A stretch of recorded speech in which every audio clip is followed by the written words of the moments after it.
If you need to add citations in Microsoft Word, whether you're writing an essay, a report, or a research paper, this is one of the easiest ways to keep your work organized and professional. In this video, I'll walk you through how to insert a citation in Microsoft Word, how to add a new source, how to choose the correct citation style, and how to generate a bibliography automatically. If this tutorial helps, make sure to hit the like button and subscribe for more simple Microsoft Word tips. Let's jump in.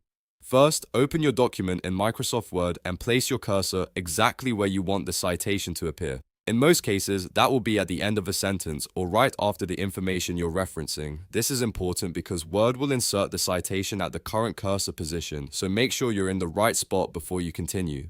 Now go to the References tab at the top of the screen.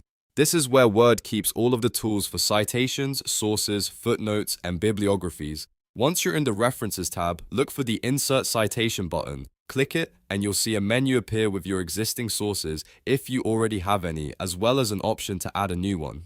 If this is your first time adding a source, click Add New Source. A dialog box will open where you can enter the source details. This is where you'll type things like the author name, title, year, publisher, website, or any other information depending on the source type. At the top of the box, you can also choose the type of source, such as a book, journal article, website, or report. Selecting the right source type helps Word format the citation correctly. After entering the source information, click OK.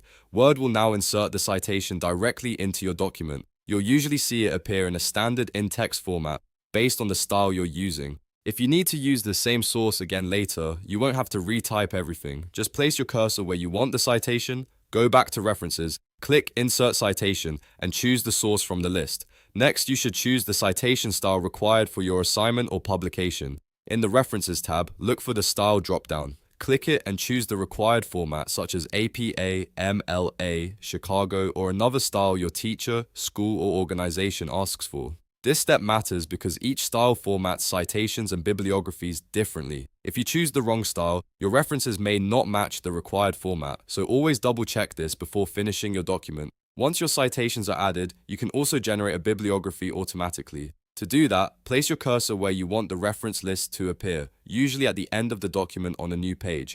Then go back to the References tab and click Bibliography. Word will give you a few options, and when you select one, it will automatically create a formatted bibliography using all the sources you've added. This is one of the best features in Microsoft Word because it saves time and helps reduce formatting mistakes. If you later add more citations, Word can update the bibliography for you so your reference list stays accurate. That means you can focus more on writing and less on manually formatting every source by hand. One helpful tip is to keep your source information complete and accurate when you first enter it.